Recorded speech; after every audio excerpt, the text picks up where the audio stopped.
సంబంధించిన war breaking news చూస్తున్నారు. అమృత్సర్ ను టార్గెట్ చేసింది పాకిస్తాన్. ఈ నేపథ్యంలోనే అక్కడ ఎటువంటి పరిస్థితులు ఉన్నాయని మనం చూసే ప్రయత్నం చేస్తున్నాం.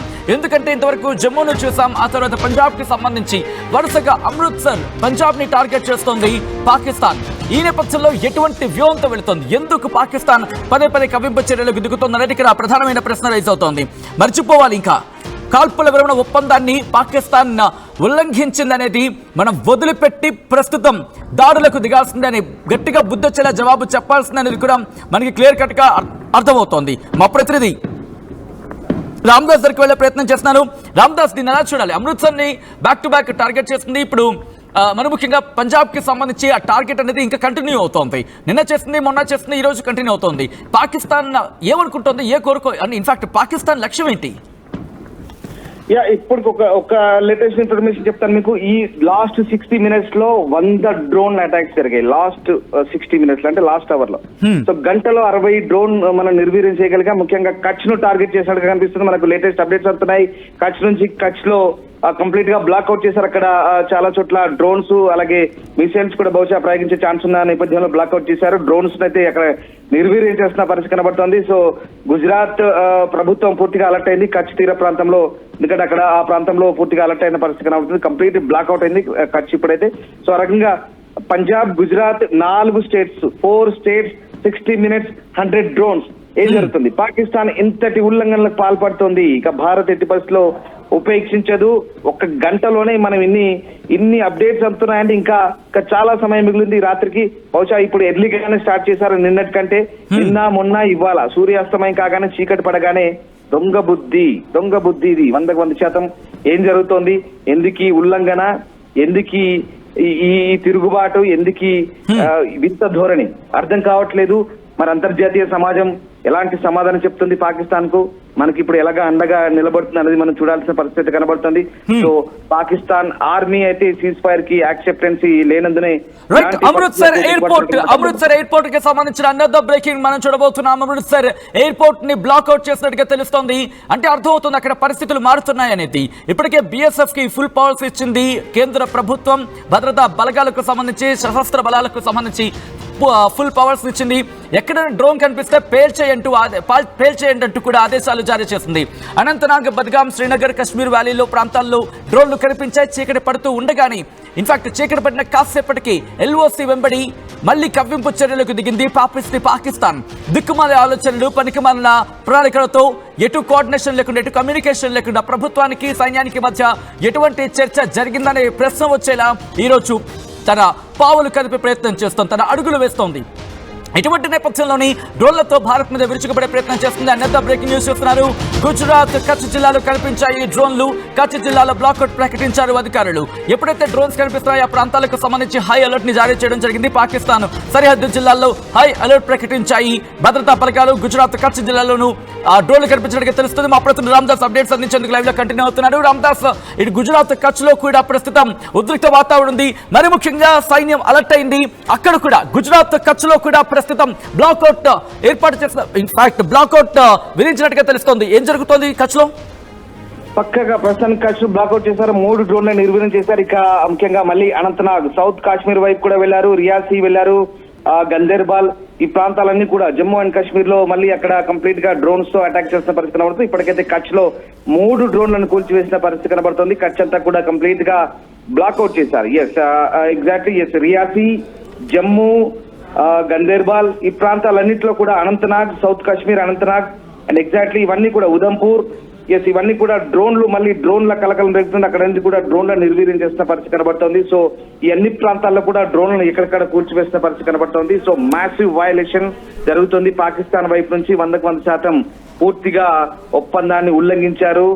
అసలు కాల్పులకు పాల్పడుతుంటే ఒక్కసారిగా ఆశ్చర్యానికి గురికాక తప్పని పరిస్థితి కనబడుతోంది. ఎందుకంటే ఇంతటి దొంగ బుద్ధి ప్రదర్శించడం పాకిస్తాన్ కు ఇటీవల కాలంలో మరీ ముఖ్యంగా ఎన్నడూ లేనంత ఉద్రిక్తతలు, ఎన్నడూ లేనటువంటి ఈ పరిస్థితుల నేపథ్యంలో సరే ఇప్పుడు మనంగా అంతర్జాతీయ జోక్యంతో కాస్త మెత్తబడ్డప్పటికి కూడా అలాగని ఎక్కడ రాజీ పడలేదు. కానీ పాకిస్తాన్ మాత్రం ఎందుకో మరి ఎందుకు ఇలాంటి ధోరణితో అక్కడ ఏం జరుగుతుంది, అక్కడ ఏకాభిప్రాయం కుదరలేదా వాళ్ళ దేశంలో, ఎందుకు ఇలాంటి ఉల్లంఘనలు పాల్పడుతుందని మనం ఇంకా తెలియాల్సింది. బట్ పాకిస్తాన్ మాత్రం ఇప్పటికే చాలా ప్రాంతాల్లో మళ్ళీ ఈ దాడులకు తెగబడుతున్న పరిస్థితి కనబడుతుంది. సో ఇంకా చూడాలి. అంటే ఇప్పటికప్పుడు ఎక్కడెక్కడ మన సిస్టమ్ అంతా కూడా యాక్టివేట్ చేసిన పరిస్థితి కనబడుతుంది. మీరు చెప్తున్నట్టుగా అమృత్సర్ పై కూడా మళ్ళీ గురి పెట్టారు. అమృత్సర్ ని కూడా ఆ ప్రాంతం అంతా కూడా ఇప్పటికే ఆ ఎయిర్పోర్ట్ అయితే ఎయిర్పోర్టే కాదు, కేవలం దాదాపు 27 ఎయిర్పోర్ట్లన్నీ కూడా ఉత్తర భారతదేశంలో కంప్లీట్ గా ఆ ప్రాంతం అంతా కూడా ఎయిర్పోర్ట్ లో ఇప్పటికే నోటం కూడా జారీ చేశారు పైలట్లకు. ఎయిర్పోర్ట్ కూడా ఎక్కడ యాక్టివేట్ గా లేవు.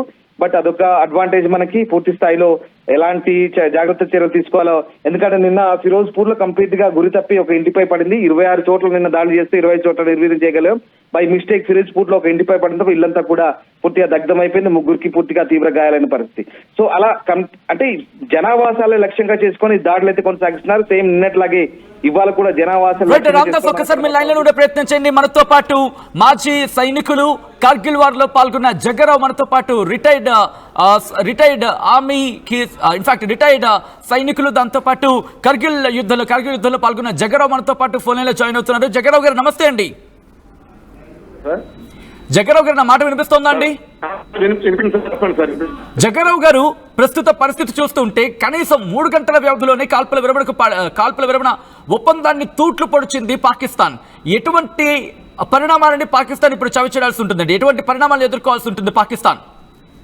సార్ ఒక విషయం సార్, పాకిస్తాన్ కి ఏమొచ్చి 100% ఏమొచ్చి వాయు మూడింది సార్. ఓకే. ఎందుకంటే పాకిస్తాన్ ఏమొచ్చి ఒక్కసారి ఏమొచ్చి అమెరికాతో సరిపొలదింపు జరిపిన తర్వాత అయ్యా మా పరిస్థితి బాగాలేదు, మా దేశం అల్లకొల్లం అయిపోతుంది, ఇండియాతో మా భారతదేశంతో మాట్లాడి అక్కడ శాంతి భద్రతలు ఏమొచ్చి వచ్చేలా చేయండి ఏమొచ్చి బ్రతిమాలి చేసుకొచ్చారు సార్. ఈ రోజు మళ్ళీ ఏమొచ్చి జరిగిన ఏమొచ్చి 3 గంటల్లో మళ్ళీ ఏమొచ్చి కాల్పులు ఏమొచ్చి విరామణ ఏమో అతిక్రమించారంటే వారు ఏం కోరుకుంటున్నారంటే మనం భారత్ తోటి ఏమొచ్చి సఖ్యతగా ఉండకూడదు, భారత్ లో ఉన్నటువంటి హిందువులు మనకి ఇటువంటి సఖ్యత కుదరకూడదు, ఒకవేళ సఖ్యత కుదిరిందంటే ముస్లిం జాతికి ఏమొచ్చి మనుగడ ఉండదు అన్న ఉద్దేశంతో ఏమొచ్చి వాళ్ళు రెండోసారి కాల్పులు జరిగినట్టు అనిపిస్తుంది సార్. మరి యాక్చువల్ గా అయితే మరి ఈ కాల్పు విరామం గురించి మరి మాకైతే విరామం గురించి తెలుసు, కానీ మరి రెండోసారి ఎందుకు చేశారనే దాని మీద ఇంకా మనకి అవగాహన లేదు సార్. మరి అందువల్ల ఏమొచ్చి ఈ విషయంలో పాకిస్తాన్ రెండోసారి మళ్ళీ కాల్పులు జరిపిందంటే 100% ఏమొచ్చి భారత్ తోటి ఎస్పెషల్ గా హిందువులతో ఏమొచ్చి ఎటువంటి సఖ్యత కుదరడానికి ఏమొచ్చి అక్కడ ఉన్నటువంటి తీవ్రవాద సంస్థలు ఒప్పుకోలేదని భావించుకొస్తున్నాం సార్ మేము. జగ్గరావు గారు సార్ జగ్గరావు గారు, ప్రస్తుత పరిణామాలు చూస్తూ ఉంటే ఈ రోజు పాకిస్తాన్ మీద గట్టిగా దెబ్బపడే అవకాశం ఉంది. దగ్గర కాల్పుల విరమణ ఒప్పందాన్ని ఉల్లంఘించింది. ఇప్పుడు అమెరికా రంగంలోకి దిగుతుందా, లేకపోతే అమెరికా కేవలం ప్రేక్షక పాత్రకు మాత్రమే పరిమితమే అవకాశం ఉందా ఈ రోజు జరిగిన దాడులతో? సార్ నేను మొన్న చెప్పాను సార్, 2 days లోనే ఏమొచ్చి మనకి పాకిస్తాన్ కి మనకి కూడా యుద్ధం ముగిస్తుంది అన్నాను. అన్నట్టుగా ఏమొచ్చి 2 రోజుల్లోనే ఏమొచ్చి ఈ రోజు ఏమొచ్చి అనౌన్స్మెంట్ చేశారు. ఇన్ కేసు ఒకవేళ గానీ ఏమొచ్చి వీళ్ళు కానీ కాల్పుల విరమణ చేసినట్లయితే 100% పాకిస్తాన్ కాదు సార్, ఇది మన అమెరికా కాదు సార్, అమెరికా కాదు ఇన్క్లూడింగ్ చైనాతో సహా కూడా ఏమొచ్చి మనకు 100% సపోర్ట్ చేస్తారు సార్. ఇందులో ఎటువంటి అనుమానం లేదు సార్ ఇందులో. అది సార్ ఎయిర్ బస్ ఇన్ఫాక్ట్ మళ్ళీ ఎయిర్ ఫోర్స్ స్టేషన్ ని టార్గెట్ చేస్తున్నాయి పాకిస్తాన్ బలగాలంటే అర్థం చేసుకోవచ్చు. అయితే ఇటు మన ఎయిర్ ఫోర్స్ స్టేషన్స్ కావచ్చు, లేకపోతే మన సైనిక కార్యకలాపాలు నిర్వహించే ఆ స్థావరాలను లక్ష్యంగా చేసుకుని దాడులకు పాల్పడే ప్రయత్నం చేస్తుంది పాకిస్తాన్. ఈ నేపథ్యంలోనే భారత బలగాలు తిప్పికొడుతున్నాయి. ఆ డ్రోన్లతో దాడి చేసే ప్రయత్నం చేస్తుంటే వాటిని తిప్పికొట్టే ప్రయత్నం చేస్తున్నాయి. జగ్గరావు గారు, ఈ డ్రోన్ల దాడిని ఎలా చూడాలి? కనీసం 3 గంటలంటే ముచ్చటగా 4 గంటలు కూడా వీటిని ప్రస్తుతం పాటించలేదు అంటే పాకిస్తాన్ లో ఏం జరుగుతుంది అనుకోవాలి? పాకిస్తాన్ లో అంతర్గతంగా ఏమొచ్చి ఒక వ్యూహం తయారవుతుంది సార్. ఓకే. ఎలాగంటే గవర్నమెంట్ ఏమొచ్చి భారతదేశంతో ఏమొచ్చి యుద్ధం చెయ్యలేము, మనం ఐక్యతగా పోవాలనుకునే సరే ఒక వర్గం ఏం చేస్తుందంటే భారతదేశంతో కావాలని కయ్యానికి కాల్ దూగుతుంది సార్. ఎందుకంటే వాళ్ళకి ఏమిటంటే యుద్ధం మొత్తం ముగిసిపోయింది, వాళ్ళ దగ్గర ఎటువంటి వెపన్స్ లేవు. లాస్ట్ గా వాళ్ళకు ఉన్నటువంటి వెపన్ ఏంటంటే మాత్రం అణు సార్, అణు మిసైల్ సార్. అణు మిసైల్ అనేసరికి ఏమొచ్చి భారతదేశం భయపడుతుంది, ఎందుకంటే వాళ్ళకి నష్టం మనకి నష్టం. ఈ రకంగానే ఏమొచ్చి భారత్ మీద ఇవాళ భారత్ గెలిచిందని అనౌన్స్ చేస్తుంది. భారత్ కాదు మనమే గెలిచామని ఏమొచ్చి అనౌన్స్ చేయడం కోసం ఏమొచ్చి మరి ఎక్కడో ఏదో జరిగితే జరగఉండొచ్చు, కానీ యాక్చువల్ గా అయితే పాకిస్తాన్ ప్రభుత్వానికి మాత్రం భారతదేశంతో యుద్ధం చేయడానికి మాత్రం ఎటువంటి ఉద్దేశం కూడా లేదు సార్. వాళ్ళు ఏంటంటే భారత్ మీద ఏమొచ్చి పాక్ గెలిచిందని ఏమో నిరూపించడం కోసం ఏయో ప్రగల్భాలు చేసి ఉండొచ్చు, కానీ యాక్చువల్ గా అయితే మాత్రం అక్కడ పార్లమెంట్ గాని ప్రధానమంత్రి గాని మన ఆర్మీ జవాన్ గాని జనరల్ గాని ఎవరికి కూడా ఏమొచ్చి భారతదేశంతో ఏమొచ్చి యుద్ధం చెయ్యలేము కాబట్టి ఏమొచ్చి భారత్ తో ఐకమత్యంగా పోవాలని కోరుకుంటున్నారు. అక్కడ ఉన్నటువంటి కొన్ని తీవ్రవాద సంస్థలు కానీ లేకపోతే కొంతమంది యాంటీ ప్రభుత్వం కానీ కావాలని ఏమో ఏం చేస్తున్నట్టు అనిపిస్తుంది సార్ నా మనసు. అంటే ఇప్పుడు ఈ రోజు దాడులకు సంబంధించి ఎటువంటి అంటే ఏ విధంగా చూడాలి? ఒక మాట వినిపించిన జగ్గారావు గారు ఒక మాట ఏం వినిపిస్తోందంటే మన దగ్గర ఉన్న బలాన్ని పరీక్షించేందుకు, మన దగ్గర ఎంత బలం ఉందనేది చెక్ చేసేందుకు పాకిస్తాన్ దాడులకు దిగుతోందనేది వినిపిస్తున్నమాట.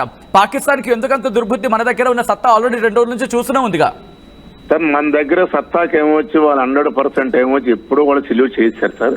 భారత్ తో మనం ఎందుకు పని చేయమని ఏమొచ్చి మొన్న 7వ తారీఖున జరిగినటువంటి ఏమొచ్చి స్ట్రైక్ వల్ల ఏమో వాళ్ళకి తెలిసిపోయింది. వాళ్ళు కేవలం ఏంటంటే ప్రపంచ దేశాల్లోనే ఏమొచ్చి ఐస్ అయినటువంటి అమెరికా, పాకిస్తాన్, చైనా దగ్గరికి వెళ్ళి మొరపెట్టుకున్నారు. సార్ భారత్ తోటి ఏమొచ్చి మీరు ఎలాగైనా సరే మొత్తం సంప్రదింపులు చేయండి, యుద్ధం ఆగే ప్రయత్నం చేయండి. ఇవాళ కరాచీ ఎయిర్పోర్ట్ షిప్ యార్డ్ కానీ తర్వాత లాహోర్ కానీ ఏమొచ్చి మొత్తం సర్వనాశనం అయిపోయింది, మా దేశం నాశనం అయిపోతుంది కాబట్టి మేము బతకలేమని వచ్చి వాళ్ళు మొరపెట్టుకున్న తర్వాత అమెరికా అధ్యక్షులు కానీ చైనా వాళ్ళు కానీ ఏమొచ్చి మధ్యలో ఇన్వాల్వ్ మనకు రాజీ కుదిర్చారు సార్.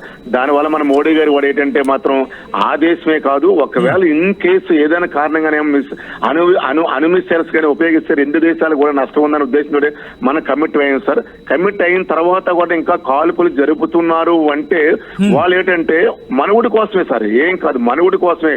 పాకిస్తాను ఇండియాకి సరెండర్ అవ్వలేదు అన్నటువంటి ఒక్క మనువుడి కోసమే తప్ప మరే ఉద్దేశం కాదు సార్. రైట్ జగ్గారావు గారు, ఇక్కడ పాకిస్తాన్ ఆర్మీ ప్రభుత్వాన్ని అడ్డు పెట్టుకొని 2 నాలుకల ధోరణి వెళ్ళి రైట్ అంతకన్నా ముందు అరెంత బ్రేకింగ్ చూస్తారు. పాకిస్తాన్ కవిముచ్చలతో ఎయిర్ డిఫెన్స్ యాక్టివేట్ చేసింది ఆర్మీ. లాల్ చౌక్ శ్రీనగర్ లో కనిపించాయి ఇంటర్సెప్టర్స్. దానికి సంబంధించిన బిగ్ బ్రేకింగ్ న్యూస్ చూస్తున్నారు. గుజరాత్ భుజ్ పట్టణంలో బ్లాక్అవుట్ కొనసాగుతోంది.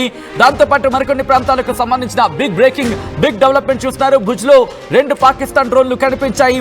ఎప్పుడైతే కనిపించాయో వాటిని ఇంటర్సెప్ట్ చేసే ప్రయత్నం చేస్తోంది భారత్. పాకిస్తాన్ కవింపుచర్యలకు ఎయిర్ డిఫెన్స్ యాక్టివేట్ చేస్తుంది ఆర్మీ. మన భారత్ వెంటనే ఇండియన్ ఆర్మ్డ్ ఫోర్సెస్ రంగంలోకి దిగా ఎయిర్ డిఫెన్స్ సిస్టమ్ ని యాక్టివేట్ చేయడం జరిగింది. డ్రోన్లను పేల్చివేయడం జరుగుతోంది.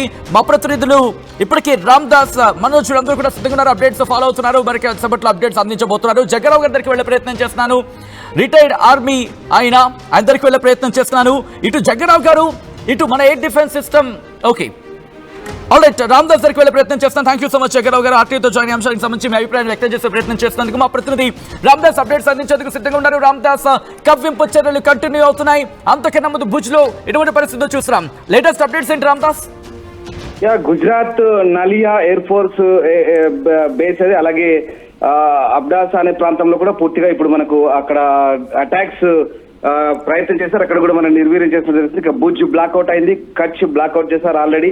అలాగే బాడ్మేర్ పై కూడా మళ్ళీ రాజస్థాన్ లో అక్కడ కూడా మళ్ళీ అక్కడి నుంచి డ్రోన్స్ మనం పూర్తిగా నిర్వీర్యం చేసిన పరిస్థితి కనబడుతుంది. అలాగే జైసల్మేర్ యాజ్ యూజువల్ గా నిన్నట్లాగా, అలాగే మళ్ళీ అమృత్సర్ షహర్ లో కూడా అదే పరిస్థితి కనబడుతుంది. కంప్లీట్ గా అమృత్సర్ మొత్తం కూడా బ్లాక్అవుట్ చేసిన పరిస్థితి కనబడుతోంది. సో ఓవరాల్ గా మళ్ళీ అయితే చాలా ప్రాంతాల్లో ముఖ్యంగా గుజరాత్, పంజాబ్ ని చాలా గట్టిగా టార్గెట్ చేసినట్టు కనబడుతోంది.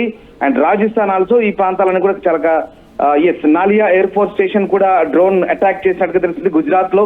సో ఈ రకంగా పాకిస్తాన్ దొంగ బుద్ధి చూపిస్తుంది. ఎయిర్ ఫోర్స్ స్టేషన్ లక్ష్యంగా, సైనిక స్థావరాల లక్ష్యంగా దాడులు కొనసాగుతున్న పరిస్థితి ఎప్పటికప్పుడు ఇప్పటి వరకు అయితే కంప్లీట్ గా సక్సెస్ఫుల్ గా మనము ఈ ప్రాంతాన్ని రైట్ ఎగ్జాక్ట్లీ. సో ఆ రకంగా భారతీయ సేన అన్ని విధాలుగా పూర్తి స్థాయిలో డ్రోన్లను అయితే నిర్వీర్యం చేస్తున్న పరిస్థితి కనబడుతుంది. ఇప్పటికైతే దాదాపుగా పఠాన్ కోట్, మళ్ళీ హుషియార్పూర్, అలాగే భటిండా, ఈ అన్ని ప్రాంతాల్లో అటు పంజాబ్ లో చాలా ప్రాంతాల్లో, గుజరాత్ లో చాలా ప్రాంతాల్లో మళ్ళీ తిరిగి అదే పరిస్థితి తిరిగి మళ్ళీ బ్లాక్అవుట్ వీరేంద్ర సెహ్వాగ్ కూడా ట్వీట్ చేశాడు. చాలా ఇంట్రెస్టింగ్ ట్వీట్ చేయడం జరిగింది. కుత్తేకి దమ్ అంటూ కూడా ఆయన ఏదో చెప్పుకొచ్చాడు. రైట్, ఒక్కసారి ఆ ట్వీట్ ని నేను తర్వాత చెప్పే ప్రయత్నం చేస్తాను. ఒక్కసారి ఆ విజువల్స్ చూస్తున్నారు. ప్రస్తుతం డ్రోన్ల దాడితో పాకిస్తాన్ విరుచుకుపడే ప్రయత్నం చేస్తుంది. వాటిని భారతీయ భద్రతా బలగాలు బలంగా తిప్పికొడుతున్నాయి. ఈ రోజు రాత్రికి మోత మోగబోతోందా పాకిస్తాన్ అంటే? అవునైన మాట వినిపిస్తున్నారు. ఖచ్చితంగా అవునన్న మాట వినిపిస్తుంది. ఎందుకంటే కనుక ఇటు పాకిస్తాన్ చేసిన పెద్ద తప్పు, అతి పెద్ద తప్పు చేసింది. జీవితంలో క్షమించడానికి తప్పు ఏదైనా చేసిందంటే అది ఈ రోజు చేసింది పాకిస్తాన్. కాల్పుల విరమణకు ఒప్పుకొని నువ్వే కాళ్ళు పట్టుకున్నావు, నువ్వే గడ్డం పట్టుకుని కాళ్ళు పట్టుకుని అమెరికాను బాబా బతికించు బాబుని అడుక్కున్నావు. ఇప్పుడు 3-4 గంటల వ్యవధిలోని తుపాకీని గురిపెట్టావు. గుర్తుపెట్టుకో, నువ్వు గురిపెట్టిన తుపాకీ నిన్ను పేల్చబోతోంది. నువ్వు తుపాకీ గురిపెట్టిన ఆ తుపాకీ గుండె నీ గుండెలకు దూరపోతుంది పాకిస్తాన్. ఈరోజు రాత్రి నుంచి నీకు మరణ మృదంగం అంటే ఏంటో చూపిస్తుంది. ఈరోజు రాత్రి నుంచే గుర్తుపెట్టుకో, భారత్ దెబ్బ ఎలా ఉంటుందో చూస్తాం. ఈరోజు రాత్రి నుంచే నీకు అసలైన కాలరాత్రి ఏంటో చూపించే ప్రయత్నం చేస్తుంది భారత్. దీంట్లో అన్డౌటెడ్ రాసి పెట్టుకో, లిఖే రఖలో హమారే. ఎస్, మా ప్రతినిధి రామ్దాస్ గారికి వెళ్ళే ప్రయత్నం చేస్తున్నారు. రామ్దాస్, ఈ రోజు రాత్రికి ఏం జరిగే అవకాశం ఉంది? ఇప్పుడు మళ్ళీ శ్రీనగర్ ఎయిర్పోర్ట్ మళ్ళీ టార్గెట్ చేసినట్టుగా కనపడుతుంది. ఎయిర్ బేస్ ప్రాంతాన్ని అక్కడ కూడా దాదాపుగా 10ల సంఖ్యలో డ్రోన్లను నిర్వీర్యం చేసిన పరిస్థితి కనబడుతుంది. సో ఖచ్చితంగా ఈ రాత్రికి డెఫినెట్ గా భారత్ ఖచ్చితమైన సమాధానం చెప్తుంది. చూడండి, ఒకసారి ఎల్ఓస్ దగ్గర కూడా మళ్ళీ ఫైరింగ్ గట్టిగా జరుగుతున్నట్టుగా తెలుస్తుంది. సో మొత్తం మీద మన ఎయిర్ ఫోర్స్ స్థావరాలు, అలాగే ఇక కంటోన్మెంట్ ప్రాంతాలు, దాంతో పాటు జనావాసాలను కూడా టార్గెట్ చేసుకుంటున్న పరిస్థితి. అదేం పోయే బుద్ధి కాలంలో అర్థం కావట్లేదు, కానీ జనావాసాలను టార్గెట్ చేసి ఇందాక మీరు చెప్తున్నట్టుగా వీరేంద్ర సెహ్వాగ్ చేసిన ఆ ట్వీట్ బహుశా నాకు తెలిసి కుక్క బుద్ధి వంకర అన్న మాదిరిగా ఆయన ట్వీట్ చేసినట్టుగా నాకు మీరు చెప్తున్న అంశాలను బట్టి అర్థమవుతుంది. I'm not checking properly. So బహుశా అదే ఉంటుంది. ఎందుకంటే కుక్క బుద్ధి వంకర అన్నట్టుగా కుక్క బూడిదలో పనంతసేపు దొంగతనం చేసిన తర్వాత బూడి దులుపుకున్నాక మళ్ళీ దొంగతనాన్ని వెళ్తున్న మాదిరిగా పాకిస్తాన్ బుద్ధి కూడా అలాగే మనకి ఇక్కడ కనబడుతుంది.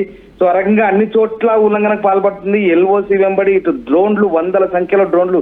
అసలు ఏం జరుగుతుంది? పాకిస్తాన్ ముఖ్యంగా కాశ్మీర్, పంజాబ్, గుజరాత్, ఈ రాజస్థాన్ ఈ ప్రాంతాల్లో అన్ని చోట్ల కూడా కనబడుతుంది. సో ఆ రకంగా ఎస్ మునీర్ ప్రస్తుతానికైతే పాకిస్తాన్ ఆర్మీ చీఫ్ నవాజ్ షరీఫ్ ఎస్ ఒకసారి మనకు తాజా అప్డేట్స్ అందుతున్నాయి. సో ఏం జరుగుతుంది? పాకిస్తాన్ లో కూడా అంతర్గత కుమ్ములాట్లు మొదలైనట్టుగా కనిపిస్తోంది. సో రాజకీయంగా ఆర్మీకి అలాగే పాకిస్తాన్ కు పాలకుల మధ్య విభేదాలు పొడసూపినట్టుగా మనకు ఖచ్చితంగా అర్థమవుతుంది. సో ముఖ్యంగా పాలకుల ఆజ్ఞలు పాటించక ఆర్మీ చీఫ్ ఖచ్చితమైనటువంటి ఆదేశాలతోనే ఈ సీజ్ ఫైర్ ఉల్లంఘనలు జరుగుతున్నట్టుగా మనకు ఖచ్చితంగా కనబడతా ఉంది. వీరేంద్ర సెహ్వాగ్ జరుగుతుంది. రామ్దాస్, ఒక్కసారి మీరు లైన్లో ఉండండి. వీరేంద్ర సెహ్వాగ్ చేసిన ట్వీట్, కుత్తేకి దమ్ టేడీకి టేడీ హీ రహతీ హై అంటే కుక్క బుద్ధి, కుత్తేకి దుమ్ టేడీకి టేడీ హీ రహతీ హై అంటే కుక్కతో ఒక వంకరగానే ఉంటుంది. ఆ వంకర బుద్ధి. వీరేంద్ర సెహ్వాగ్ ఎంత సెట్ చేసినా సరే దానిని సరిచేయలేం. కుక్కతో ఒక వంకర, అది ఎంత సెట్ చేసినా సెట్ అవుతుందా? అదే పరిస్థితి ఇటు పాకిస్తాన్ది. కుక్క తోకతో పోల్చడం కూడా బహుశా కుక్కను కాస్త ఇబ్బంది పెట్టినట్టే. దీని బుద్ధి ఇంకా దారుణంగా ఉంటుంది. మరి ముఖ్యంగా గుంట నక్క బుద్ధి దింది. ఒక్కసారి గుంట నక్కకు సంబంధించిన big breaking and war breaking చూస్తున్నారు. పాకిస్తాన్ లో తీవ్ర సంక్షోభం నెలకొందా అంటే అటువంటి చర్చ జోరందుకుంటోంది. పాకిస్తాన్ లో తీవ్ర సంక్షోభానికి సంబంధించిన another war and big breaking news చూస్తున్నారు. పాకిస్తాన్ లో తీవ్ర సంక్షోభం నెలకొన్నట్టుగా తెలుస్తోంది. మరి ముఖ్యంగా ఇటు పాకిస్తాన్ ప్రభుత్వానికి ఆర్మీకి మధ్య ప్రస్తుతం పొసగటం లేదు అనే చర్చ జోరందుకుంటోంది. ఆర్మీ చీఫ్ ఆసిమ్ మునీర్ కి ప్రధాని షరీఫ్ కి మధ్య ఇప్పుడు ఒక ఇబ్బందికర వాతావరణం ఉందా? వాళ్ళ మధ్య విభేదాలు భగ్గుమంటున్నాయా అనేవి ప్రస్తుతం ప్రశ్నలు రైజ్ అవుతున్నాయి. ఎందుకంటే కొద్దిసేపటి క్రితం మనం చూసాం, ఇటు పాకిస్తాన్ మాత్రం ఒప్పుకుంది, ఇటు పాకిస్తాన్ సంబంధించి కాల్పుల వెనుక ఒప్పుకుంది. కానీ పాకిస్తాన్ సైన్యం మాత్రం ప్రస్తుతం యుద్ధం మాత్రం కంటిన్యూ చేస్తోంది. మరి ముఖ్యంగా ఒక వ్యక్తి ఇటు పాకిస్తాన్ ఆర్మీ చీఫ్ ఆసిమ్ మునీర్ కి సంబంధించి వాడొక కుళ్ళుబొత్తనమై ఇంతటి దారుణానికి దారితీస్తున్నట్టు కూడా అక్కడ మాట్లాడుకుంటున్నారు. ప్రధాని చేతకానితనమై ఇంతటి దరిద్రానికి దారితీస్తున్నట్టు పాకిస్తాన్ వాసులే తిట్టుకుంటున్నారు. దానికి సంబంధించిన బ్రేకింగ్ చూస్తున్నారు. మా ప్రతినిధి రామ్దాస్ అప్డేట్స్ అందించేందుకు సిద్ధంగా ఉన్నారు. రామ్దాస్, నిజంగా అటువంటి సినారియో ఉందా? ఎందుకంటే పెద్ద ఎత్తున చర్చ జరుగుతుంది. పరిణామాలు చూస్తుంటే అవునని అనుకోవాలా? ముఖ్యంగా పాకిస్తాన్ లో జరుగుతున్న అంతర్గత పరిణామాలు ఒకసారి నేను మీకు చెప్పే ప్రయత్నం చేస్తాను. ముఖ్యంగా షబాజ్ షరీఫ్ ప్రధాని, అలాగే ఆయన సోదరుడు నవాజ్ షరీఫ్ ఇద్దరు కలిసి ఆసిమ్ మునీర్ కు సీజ్ ఫైర్ సంబంధించినటువంటి ప్రతిపాదనలు ఆయన ముందు పెట్టినప్పుడు ఆయన ససేమిరా అన్నట్టుగా తెలుస్తుంది. ఇప్పుడు మనకు అంటున్న తాజా సమాచారం ఇది. మునీర్ ఎట్టి పరిస్థితుల్లో దీనికి ఒప్పుకునేది లేదు. ఖచ్చితంగా ఈ సీజ్ ఫైర్ వీటిని ప్రతిపాదనలు ఒప్పుకోలేదని తెలిసింది. మరోవైపు నవాజ్ షరీఫ్ మాజీ ప్రధాని కూడా రంగంలోకి దిగారు. షబాజ్ షరీఫ్ తన తప్పుడు ప్రస్తుత ప్రధానితో కలిసి రంగంలోకి దిగి పాకిస్తాన్ ఆర్మీ చీఫ్ ను ఒప్పించే ప్రయత్నం చేసినప్పుడు కూడా ఆయన ఎట్టి పరిస్థితుల్లో మొండికేసినట్టుగా తెలుస్తుంది, ఒప్పుకునేందుకు సిద్ధంగా లేనట్టుగా తెలుస్తుంది. దాని పర్యవసానమే ఇప్పుడు జరుగుతున్నటువంటి ఈ కాల్పుల విరమణకు సంబంధించినటువంటి ఈ ఘటనలు మనం చూస్తున్నాం. వరుసగా ఈ డ్రోన్ దాడులు ఏవైతే ఈ ఫైరింగ్ కొనసాగుతుందో ఇది కేవలం ఆసిం మునీర్ ఇచ్చినటువంటి ఆదేశాల మేరకే పాకిస్తాన్ ఆర్మీ దీనికి తెగబడుతున్నట్టు తెలుస్తుంది. అక్కడ ఖచ్చితంగా మనకు ఒక్కటే అర్థమవుతుంది, పాకిస్తాన్ ప్రజాస్వామ్యబద్ధంగా ఎన్నికైన పాలకులకి ఆర్మీకి మధ్య పొసగడం లేదు. 100% పాకిస్తాన్ లో ఉన్నది ఇదే అస్థిరత. మనం మొదటి నుంచి ఇదే మొత్తుకుంటున్నాం. ఇదే రాజకీయ అనిశ్చితి, ఇదే అస్థిరత. పాకిస్తాన్ నాశనం కావడానికి కూడా కారణం ఇదే కాబోతుంది, ఇదే జరగబోతుంది. 100% నిజం. రైట్, ఒక్కసారి మీరు లైన్లో ఉండండి. మరి ముఖ్యంగా ఇక్కడ ఈరోజు ఈ క్షణంలో జరిగిన ఆ బిగ్ డెవలప్మెంట్ పాకిస్తాన్ దిశను పూర్తిగా మార్చేయబోతోంది. ఎక్కడో శరణు అని చెప్పి పాకిస్తాన్ కాళ్ళు పట్టుకున్న, ఇన్ఫాక్ట్ పాకిస్తాన్ అమెరికా కాళ్ళు పట్టుకుంది. అటువంటి పాకిస్తాన్ ఇక శరణు కాదు కదా, మరణం అనే మాట వింటుంది. ఇంకా శరణు అనే మాట వినిపించదు. ప్రపంచ దేశాలు ఇక కలుగజేసుకుంటే వాటి పరివైపోతుంది. బహుశా అమెరికాకి ఇప్పుడు బహుశా గట్టిగా బుద్ధొచ్చి ఉండాలి. ఎందుకు ఈ మాట అంటున్నానంటే కనుక పాకిస్తాన్కి సపోర్టివ్గా సోకాల్డ్ సపోర్ట్ అనే మాట వినిపించింది. నీకు నన్ ఆఫ్ యువర్ బిజినెస్ అన్నావు, కానీ వేలు పెట్టావు. చూసావుగా, నీ వేలు పెడితే నీ వేరునే కంపు చేసేసింది పాకిస్తాన్. గుర్తుపెట్టుకో, ఇంకోసారి అనవసరంగా వేలు కాదు కదా, కనీసం గోరు కూడా పెట్టే ప్రయత్నం చేయకు. ఎందుకంటే దీంతో గోక్కుంటే నీకే తలనొప్పి, నీకే కంపు.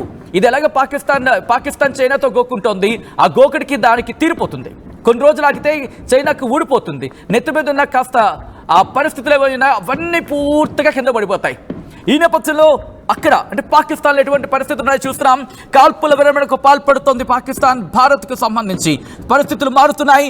మరి ముఖ్యంగా గత 2 రోజులుగా చూసుకున్న పరిణామాలు వేరు, ఈ రోజు చూసుకుంటున్న పరిణామాలు వేరు. ఈ రోజు 5 గంటల ప్రాంతంలో ఇటు మన విక్రమ్ మిశ్రీ ఫారెన్ సెక్రటరీ అన్న మాటను ఒకసారి చూసే ప్రయత్నం చేద్దాం. ఆయన ఏమన్నారు, ఇప్పుడేం జరుగుతోంది చూస్తే మీకు అర్థమైపోతుంది. ఒకసారి I request foreign secretary Vikram Misri ఏమన్నారో మాటలు ఒకసారి చూసే ప్రయత్నం చేయండి. ఎందుకంటే ఆయన చేసిన వ్యాఖ్యలు ప్రస్తుతం సంచలనంగా మారుతున్నాయి. అక్కడ ఆయన ముఖ కవళికలు చూస్తేనే మనకు అర్థమైపోతుంది. ఒకసారి విక్రమ్ మిశ్రీ ఏమన్నారో చూద్దాం. ఆ తర్వాత ఇన్ డీటెయిల్గా మాట్లాడుకునే ప్రయత్నం చేద్దాం. ఆయన చేసిన వ్యాఖ్యలు అంటే 3 గంటల ప్రాంతంలో చర్చలు జరిగాయి అంటూ కూడా చెప్పుకొచ్చారు. 5 గంటలకి పాకిస్తాన్ భారత్ మధ్య యుద్ధం లాంటి పరిస్థితులను చెప్పి another big and war breaking news చూస్తున్నారు. పంజాబ్ భటిండాలో రెడ్ అలర్ట్ నెలకొంది. ఈ నేపథ్యంలో అక్కడ ప్రభుత్వం కూడా అలర్ట్ అయింది. పంజాబ్ భటిండాలో రెడ్ అలర్ట్ జారీ చేసింది అక్కడ ప్రభుత్వం, మరి ముఖ్యంగా భద్రతా బలగాలు. ఎందుకంటే వరుసగా డ్రోన్లతో దాడులకు తెగబడుతోంది పాకిస్తాన్. ముదనష్టపు ముష్కరులు తమ తీరుని మార్చుకోలేదు. ముష్కరుల స్థావరం టెర్రరిస్తాన్. ఈ పాకిస్తాన్ లేపి పడేయాలి ప్రపంచ పటంలో పాకిస్తాన్. మరి ముఖ్యంగా బిల్లాడని సముద్రంలో కలపడం కాదు, వీళ్ళందరినీ తీసుకొని కోత అంటే ఏంటో చూపించి కోతలు మొదలుపెట్టి పూర్తిగా కస తెగ్గొట్టి వీరిని సముద్రంలో పడేయాలి. అప్పుడు ఈ ప్రపంచానికి పట్టిన పీడ వదులుతుంది. లేకపోతే కొన్ని చర్చ జరుగుతుంది. లక్షలాది మంది అక్కడ, లక్షల్లో ఉన్నారంట అక్కడ ఉగ్రవాదులు అనే పదంకి సంబంధించి మాట్లాడుకునే సందర్భంలో. ఈ నేపథ్యంలో పంజాబ్ భటిండాలో అమృత్సర్లో 12 డ్రోన్లు కనిపించినట్టుగా తెలుస్తోంది. దానికి సంబంధించిన బిగ్ బ్రేకింగ్ న్యూస్ చూస్తున్నారు. ఈ నేపథ్యంలో పాకిస్తాన్ తన బైలేటరల్ అగ్రిమెంట్ని ఉల్లంఘించింది. మిలిటరీ యాక్షన్కి సంబంధించి ఈరోజు కొద్ది గంటల క్రితం మిలిటరీ యాక్షన్కి సంబంధించి ద్వైపాక్షిక ఒప్పందం కుదుర్చుకొని ఇటు మిలిటరీ యాక్షన్ని విత్డ్రా చేసుకునే అంశానికి సంబంధించి విక్రమ్ మిశ్రీ చెప్పుకొచ్చారు.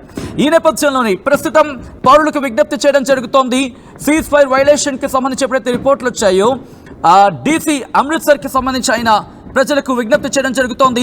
ఈరోజు అలర్ట్గా ఉండే ప్రయత్నం చేయండి, బ్లాక్అవుట్ని కంటిన్యూ చేయండి. ఒకవేళ అవసరమైతే కనుక ఆయా ప్రాంతాల్లో బ్లాక్అవుట్ విధించడం జరుగుతుంది. అట్ ద సేమ్ టైం అందరూ కూడా సిద్ధంగా ఉండండి బ్లాక్అవుట్లకంటూ ఆయన పిలుపునిచ్చారు.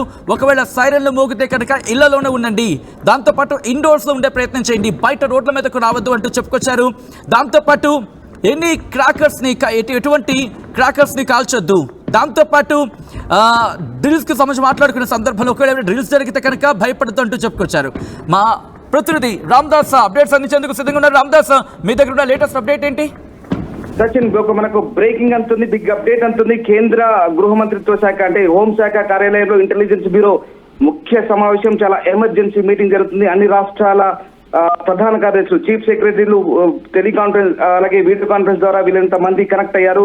ఇమ్మీడియట్ గా వాళ్ళకు రాష్ట్రాలకు వెంటనే ఆదేశాలు జారీ చేశారు. అన్ని రాష్ట్రాలు అప్రమత్తంగా ఉండాలంటూ ఈ మీటింగ్ సారాంశం మొత్తం మీద ఏదో జరగబోతుంది. మళ్ళీ అన్ని రాష్ట్రాల ప్రధాన కార్యదర్శులతో, అన్ని రాష్ట్రాల సిఎస్లతో, అటు ఇంటెలిజెన్స్ బ్యూరో అలాగే హోంమంత్రిత్వ శాఖ అధికారులు ఎమర్జెన్సీ మీటింగ్ కండక్ట్ చేస్తున్నారు. ఇదంతా కూడా ప్రస్తుతం టెలికాన్ఫరెన్స్ ద్వారా కొనసాగుతున్నట్టుగా తెలుస్తుంది. సో ఏదో జరుగుతుంది. మళ్ళీ అన్ని రాష్ట్రాల ముఖ్యమంత్రులను మళ్ళీ అలర్ట్ చేస్తున్నారు. అన్ని రాష్ట్రాల ముఖ్యమంత్రులను ఎలాంటి పరిస్థితులు ఎదురైనా సిద్ధంగా ఉండమంటూ ఆదేశిస్తున్న పరిస్థితి కనబడుతోంది. ఒకసారి ఇంటెలిజెన్స్ బ్యూరో ఎందుకు ఇలాంటి హెచ్చరికలు జారీ చేస్తుంది, మళ్ళీ అన్ని రాష్ట్రాల సిఎస్లతో ఎందుకు సమావేశం అవుతుంది, ఎలాంటి పరిస్థితులు ఎదురైనా ఎదుర్కొనేందుకు సిద్ధంగా ఉండాలంటూ అన్ని రాష్ట్రాల అధికారులను ఆదేశించడం వెనుక ఏం జరగబోతుందనే ఒక ఉత్కంఠ అయితే కొనసాగుతోంది. హోంమంత్రిత్వ శాఖ కార్యాలయంలో ఈ సమావేశం జరుగుతున్నట్టుగా తెలుస్తుంది.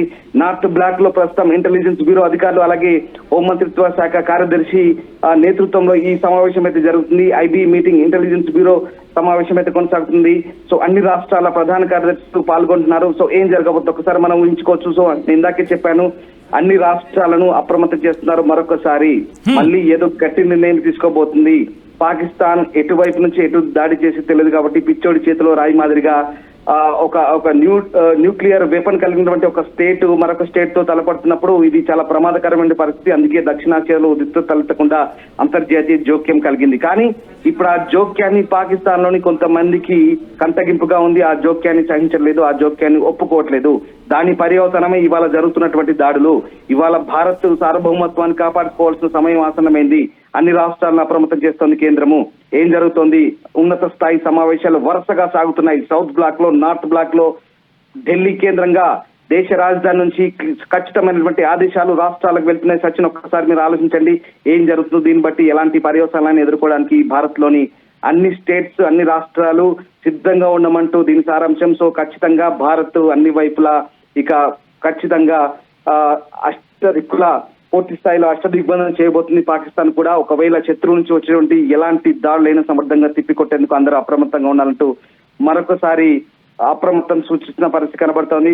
సో ఇప్పటికే మనం చూస్తున్నాం యాజ్ యూజువల్ గా నిన్న అన్ని రాష్ట్రాలకు సంబంధించినటువంటి ఏదైతే ఏ చోట్ల దాడులు జరిగా మళ్ళీ ఇవాళ కూడా అన్ని చోట్ల కూడా మళ్ళీ దాడులు అయితే కొనసాగుతున్న పరిస్థితి కనబడుతుంది. సో ఇప్పటి వరకైతే కేంద్ర హోంశాఖ కార్యాలయంలో ఒక సీరియస్ మీటింగ్ అయితే కొనసాగుతుంది. మరోవైపు ప్రధానమంత్రి అధ్యక్షతన జరుగుతున్న మీటింగ్ లో కూడా ఎన్ఎస్ఏ అజిత్ దోవల్ ఎప్పటికప్పుడు అప్డేట్ చేస్తున్నారు. ఏం జరుగుతుంది, దేశవ్యాప్తంగా ఎలాంటి సిచ్యువేషన్ ఉందో కూడా అప్డేట్ చేస్తున్న పరిస్థితి కనబడుతుంది. నేను ఇప్పటికే మీకు మళ్ళీ చెప్తున్నాను, కేవలం ఉత్తర పశ్చిమ భారతే కాదు, మధ్య భారతం, ఈశాన్య భారతం, దక్షిణ భారతం అన్ని రాష్ట్రాలను కూడా అప్రమత్తం చేస్తున్నారు.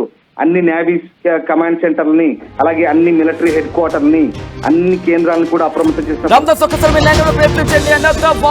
చూస్తున్నారు మరోసారి నగ్రోటా ఎయిర్ బేస్ పై పాకిస్తాన్ దాడికి పాల్పడింది. నగ్రోటాపై భారీ దాడికి జరిగినట్లుగా సమాచారం అందుతోంది.